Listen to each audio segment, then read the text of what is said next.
300 pesos mo? Saan naabot? Dito sa Quiapo. Hello po guys, samahan niyo po ako mag-food trip dito po sa Quiapo. 300 pesos po ang budget ko dito. At iskoran ko po lahat ng kakainan namin. First top trending, sa tanghon at palabok. Sa palabok po, 10 out of 10. Sarap ang sauce. Sa tanghon naman po, 8 out of 10 kasi po hindi po masyado masarap. Tapos po mainit. Nakakapaso. Sa dragon fruit naman po, 1,000 at 1,000. Kasi po masarap at malasa ang gatas.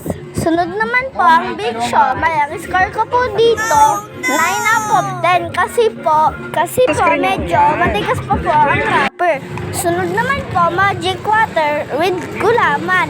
Ang score ko po dito, 10. Kasi po hindi ko po talaga like ang lasa.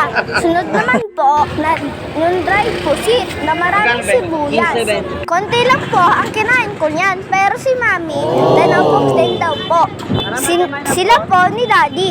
Sunod naman po, toasted sopa. Dalawa lang po ang binili ko yan. Ang score ko po dito, 9 out of 10. Sakto lang po ang lasa. Sunod naman po ang buko sorbet. Ang score ko po dito, 600 out of 600. Kasi po masarap, galing pa daw po niyang Pampanga. At ang huli naman po, ang famous Hungarian sausage ni Neneng B. Sayang nga po, wala siya eh.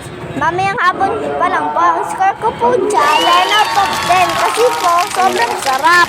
At ayan na po, marami pa pong iba dyan. Hindi na po namin tinikpan kasi po, busog na po kami. Yun lang po, thanks for watching my video. See you in my next vlog. Bye! Love po, mama. Hindi po kalimutan i-follow ang page ko. Yun lang po.